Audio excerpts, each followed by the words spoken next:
So hello everyone. We was discussing about Amazon virtual private cloud. We have discussed all these points in our previous video. Okay, so now we are going to start the topic VPC type and discuss many more points here like subnets and IP series also we will discuss here. So if we talk about the VPC type, there are two type of VPC. One is default VPC and one is a custom VPC. So what is default VPC and custom VPC? Let's start that also. So always keep it in mind, whenever you create your AWS account, either it is a free tier account or paid account, you always get default VPC there. In each AWS region, you have the default VPC. A default VPC come with a public subnet. Very soon we are going to discuss about the subnets also. In each availability zone with an internet gateway, so that whatever EC2 resource you create there, that can be accessed via internet, even including the DNS resolution also. So main benefit of default VPC is that without creating any custom VPC, you can directly use that VPC. So therefore you can immediately start launching Amazon EC2 instance into a default VPC. And you can use many other services such as Elastic Load Balancing, Amazon RDS, Amazon EMR in your default VPC. So default VPC is suitable for getting started quickly and for launching public instance such as a blog, websites. You can do that immediately. You don't need to create VPC and many other things that we discuss. You just can start using that. Okay, so this is the default VPC, ready to use. As soon as you create your account, you will get a default VPC there. Okay, like this. As you create the account, you will get a default VPC there in different availability zone also.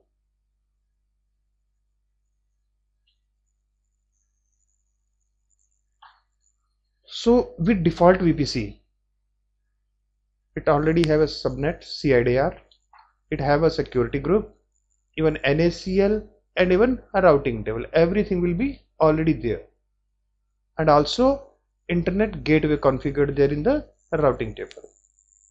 So no need to worry. You can create EC2 or other services you can use with the default VPC.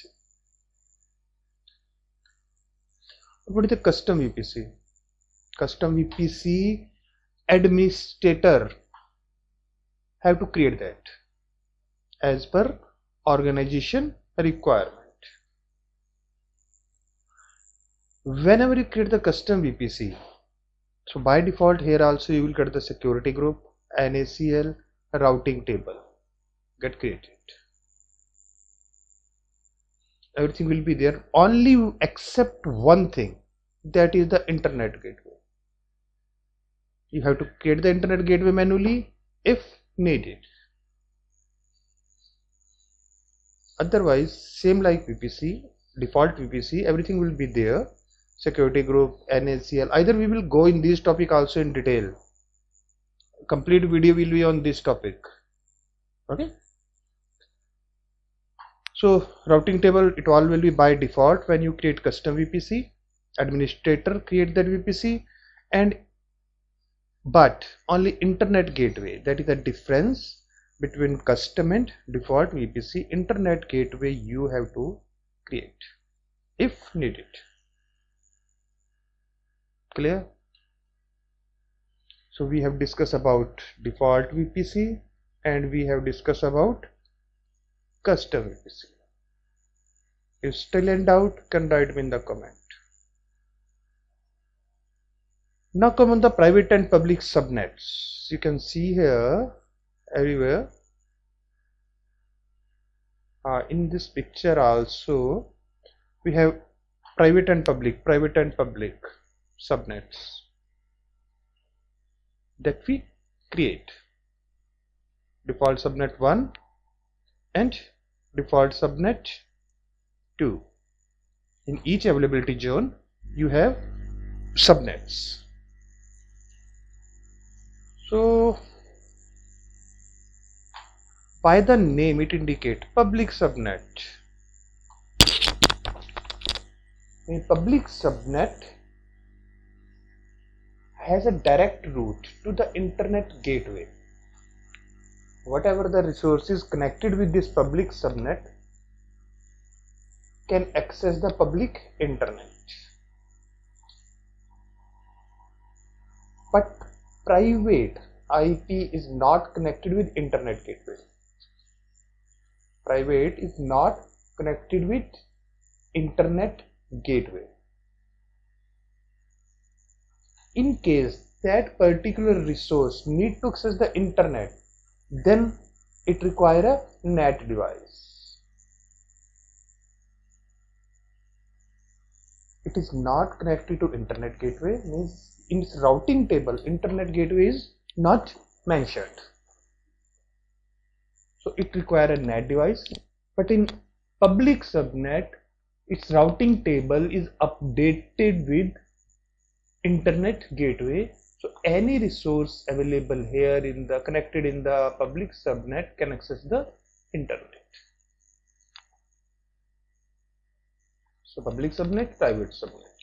And next is a VPN only subnet. I think it's very much clear to what is VPN use, so I don't go much deeper in that. A subnet has a route to site VPN connection through a virtual private gateway. The subnet does not have route to the internet gateway. And last is the isolated subnet. No route to the destination outside its VPC. Resources in an isolated subnet can only access or can be accessed by other resources in the same VPC. Means it is not connected to anywhere. From same VPC we can access it, but from the out of the VPC any resource cannot access it. Okay, so mainly used public and private. Remain VPN, via VPN we can connect to the internet, and this is the totally isolated subnet. So what IP range we can use? It's a big topic. I have put one video in my CCNA series. I will give the link in description also, and here also I will give the link. You can click there, and please, before starting this topic in more detail, please must watch this IP series video there. Otherwise complete CCNA there, including routing, switching, everything is there.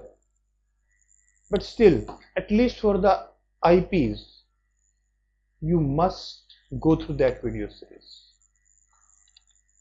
So whenever we create a VPC, must specify IP version for CIDR, classless interdomain routing, or VLSM. Block, sorry, HID is something wrong here, by mistake I have typed in it. Block for the VPC. Okay. Allowed block size is /16 to /28. Most commonly asked interview question, very important topic.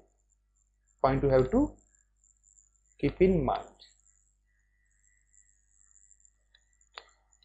First 4 byte for IP, first 4 IP and last IP of the CIDR. I'm going to take the example of that also.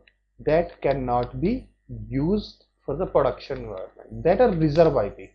First 4 IPs and last IP of CIDR cannot be used. So where it is reserved, for example, we have taken 10.0.0.0/24 CIDR block. So very first IP 10.0.0.0 is reserved for network ID or network address. 10.0.0.1 is reserved by the AWS VPC router IP. Third IP is reserved by the DNS, and fourth IP 10.0.0.0.3 reserved for future use by the AWS. And very last IP of the block 10.0.0.255, that is a broadcast IP. It can be some confusing for you, then I'm suggesting you or recommending you, I will give the link in the description, as well as here also you will find the link, okay, in the cards. So please, in end screen you will also find the videos. So please request to all of you, go to that link, watch complete IP series topic, which has the basics of IP, all classes of IP, private and public IP, including subnetting and VLSM also there. Okay. So it's much for today.